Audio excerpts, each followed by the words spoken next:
बोल विष्णु भगवान की जय। अथ वामन एकादशी महात्म्य। धर्मराज युधिष्ठिर बोले कि हे भगवान, भादो की शुक्ल पक्ष की एकादशी का नाम तथा उसकी विधि क्या है? उस एकादशी के व्रत को करने से कौन सा फल मिलता है तथा उसका उपदेश कौन सा है, वो सब कहिए। श्री कृष्ण भगवान बोले कि हे राजश्रेष्ठ, अब मैं अनेक पाप नष्ट करने वाली तथा अंत में स्वर्ग देने वाली भादो के शुक्ल पक्ष की वामन नाम की एकादशी की कथा कहता हूँ। इस एकादशी को जयंती एकादशी भी कहते हैं। इस एकादशी की कथा सुनने मात्र से समस्त पापों का नाश हो जाता है। इस एकादशी के व्रत का फल वाजपेयी यज्ञ के फल के समान होता है। इस जयंती एकादशी की कथा से नीच और पापियों का उद्धार हो जाता है। यदि कोई धर्मपरायण मनुष्य एकादशी के दिन मेरी पूजा करता है तो मैं उसे संसार की पूजा का फल देता हूँ। जो मनुष्य मेरी पूजा करता है उसे मेरे लोक की प्राप्ति होती है, इसमें किंचित मात्र भी संदेह नहीं है। जो मनुष्य इस एकादशी के दिन भी वामन भगवान की पूजा करता है वह तीनों देवता अर्थात ब्रह्मा विष्णु महेश की पूजा करता है। जो मनुष्य इस एकादशी का व्रत करते हैं उन्हें संसार में कुछ भी करना शेष नहीं रहता। एकादशी के दिन श्री भगवान विष्णु करवट बदलते हैं, इसलिए इसे परिवर्तनी एकादशी भी कहते हैं। इस पर श्री युधिष्ठिर बोले कि हे भगवान, आपके वचनों को सुनकर मुझे महान संदेह हो रहा है। यदि आप इस प्रकार सोते या तथा करवट बदलते हैं, आपने बलि को क्यों बांधा और वामन रूप में धारण करके क्या लीलाएं की?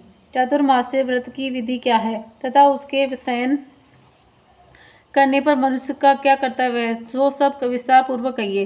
श्री कृष्ण भगवान बोले कि हे राजन, आप पापों को नष्ट करने वाली कथा का श्रवण करो। त्रेता युग में एक बलि नाम का दानव था। वह अत्यंत भक्त, दानी, सत्यवादी तथा ब्राह्मणों की सेवा करता था। वह अपनी भक्ति भाव के प्रभाव से स्वर्ग में इंद्र के स्थान पर राज्य करने लगा। इंद्र तथा अनेक देवता इस बात को सहन न कर सके और भगवान से प्रार्थना करने लगे। अंत में भगवान ने वामन रूप धारण किया और अत्यंत तेजस्वी ब्राह्मण बालक के रूप में राजा बलि को जीता।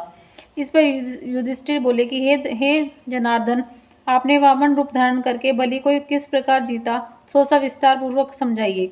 श्री कृष्ण भगवान बोले कि हे राजन, मैंने वामन का रूप धारण करके राजा बलि से याचना की कि हे राजन, तो मुझे 3 और भूमि दे दो, इसमें तुम्हें 3 लोक के दान का फल प्राप्त होगा। राजा बलि ने इस छोटी सी याचना को स्वीकार कर लिया और वह 3 पग भूमि देने को तैयार हो गया। तब मैंने अपने वाकार को बढ़ाया और भूलोक में पैर, भूलोक में जंघा, स्वर्गलोक में कमर और महलोक में पेट, जनलोक में हृदय और तपलोक में कंठ और सत्यलोक में मुख रखकर अपने सर को ऊंचा उठा लिया। उस समय सूर्य, नक्षत्र, चंद्र, नक्षत्र और अन्य देवता आदि शास्त्रानुसार मेरी स्तुति करने लगे। उस समय मैंने राजा बलि को पकड़ा और पूछा कि हे राजन, अब मैं तीसरा पैर कहाँ रखूं? इतना सुनकर राजा बलि ने अपना सिर नीचा रखा और उस पर मैंने अपना तीसरा पैर रख दिया और वह भक्त दानव पाताल को चला गया।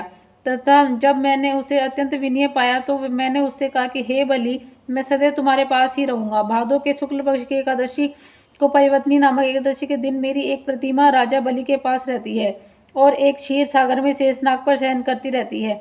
इस एकादशी को विष्णु भगवान सोते हुए करवट बदलते हैं। इस दिन त्रिलोकी के नाथ श्री भगवान विष्णु की पूजा की जाती है। इसमें चावल, दही सहित रूपा का दान दिया जाता है। इस दिन रात्रि में जागरण करना चाहिए। इस प्रकार व्रत करने से मनुष्य समस्त पापों से मुक्त होकर स्वर्ग लोक को जाता है। जो पापों को नष्ट करने वाली इस कथा को सुनते हैं उन्हें अश्वमेध यज्ञ का फल मिलता है। बोल विष्णु भगवान की जय। सब्सक्राइब कर जो भाई सब।